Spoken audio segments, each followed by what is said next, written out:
Yeah, so I forgot to do my little, it's Friday the 3rd of April stuff this morning, but anyway, that's what it is. It's Friday the 3rd this afternoon.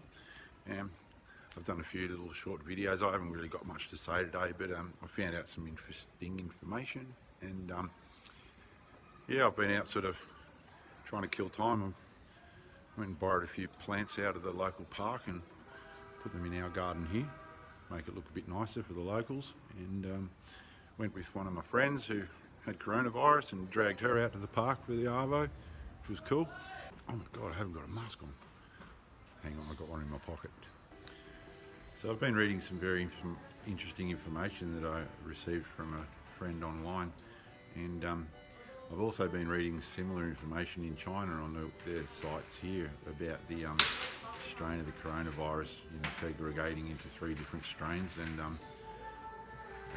yeah, I'll attach the letter I received, which explains it quite well. As I've always thought, it was brought to China, whether it was accidentally or on purpose, it doesn't really make any difference. However, it explains how it's got around the world so quickly, and yeah, before you all start ridiculing, criticising and pointing the finger, you all should sort of take note of this and do a little bit of research online, because yeah, it's a new virus. It's definitely going to change into different strains, and it's going to make the cures a lot harder to find, which is obviously why there's so many scientists and doctors in the world that are struggling to find a cure for this. Yeah, so I was also reading online today that Bill Gates was in the press in America, and he was saying that unless they have a total shutdown, they're wasting their time.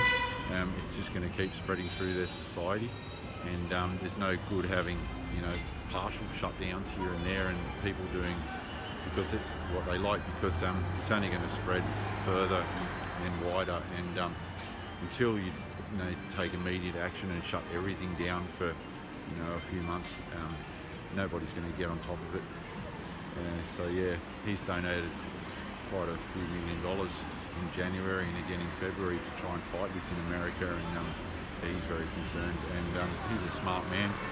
He understands what's going on. He's a philanthropist. He's donated a lot of money to the cause of fixing it. So yeah, we should listen to people like that are trying their best to help the society in every way that they can. Yeah, China's been flat out trying to produce medical equipment and these breathing machines that everybody needs, and everybody wants to buy them, and there's literally planes coming from all countries all far and wide around the world, coming to China and grabbing literally plane loads of face masks, etc. And now the propaganda's onto it and saying that all our gear's no good. Well, it's better than nothing, and at least they're making an effort.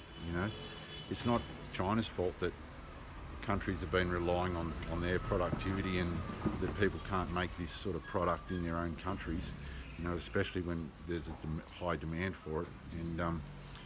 And I think we're all fortunate that China's actually producing so much and sending them far and wide. There's a few countries that are saying that it's no good, but like America said, anything's better than nothing. Scarf around the face, whatever, just protect yourself. No masks are 100% guarantee, no face shields are 100% guarantee, no medical gowns are 100% guarantee, but they're better than nothing. And no one knows anything about this coronavirus yet, so any precaution's better than no precaution. So if you like to slag out their quality and whatnot, well, you don't have to wear it, but it's going to go a long way in helping things get better, and we're all wearing it here and it's working fine. So you should all sort of get off your high horses and accept what they're doing, and there's many countries in the world that can't take enough of it. So that's the way it is. This guy here, he goes out spraying. He goes and sprays the streets every day with chemicals to keep the virus at bay. And is Australia doing anything like that yet? Are they taking those sorts of precautions, or are they just letting things ride? I hear they're still letting workers work on building sites, and people work in office buildings, etc. That's just unbelievable. This virus will never cease. until we all have a full lockdown, a full permanent closure of everything for a good, 5 or 6 weeks, to be able to weed out the people that have actually got the virus and segregate them from the rest of the society. That's all you can really do to stop it. This virus doesn't care if you're rich or poor. It doesn't care how big your house is. It doesn't care what you own. It's a bit of a leveller throughout the world, what I think, and everyone's back on the same playing field here, so take that into account as well, folks.